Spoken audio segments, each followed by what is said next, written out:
Try to explain 8 different functions of an individual by giving an example so you can also check your stats. Someone is banging. Well, okay, first one, susceptibility, vulnerability.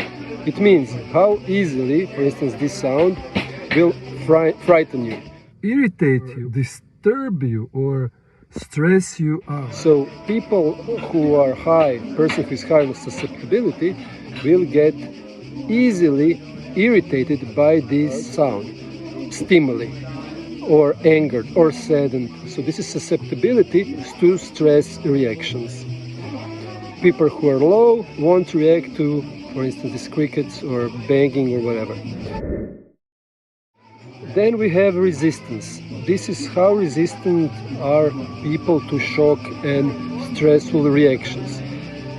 People who are very resistant, for instance, there was this guy from Bosnia, when his house was bombed, completely destroyed, he was optimistic and positive, and he didn't have a negative thought about it, and he knew that he will just move on and build another house.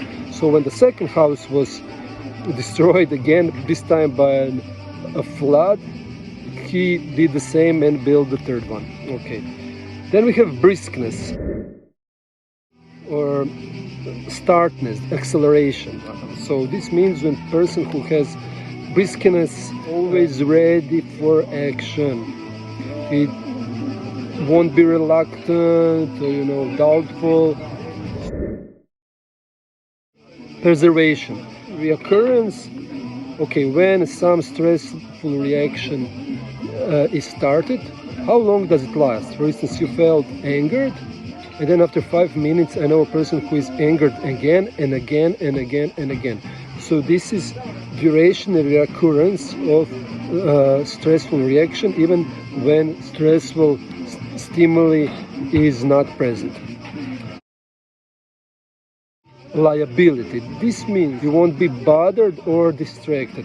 People who are high on this liability are easily distracted and have lower impulse control, so they change their plan. Sorry, it's so hot. It's like 40 degrees.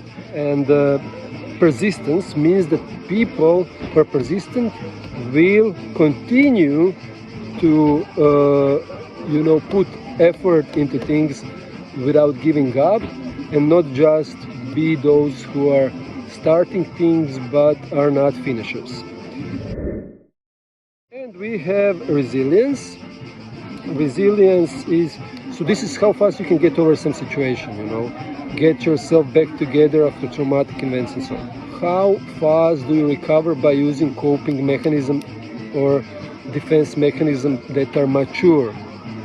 So this is, we have thought contagion, emotional contagion, fear of or disturbing thoughts.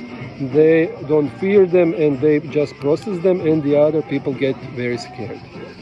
Okay, so these are some of these functions, and some of them are biologically determined, the others are learned, but we should work on this by increasing our emotional intelligence and working memory, experiential tolerance, or avoidance.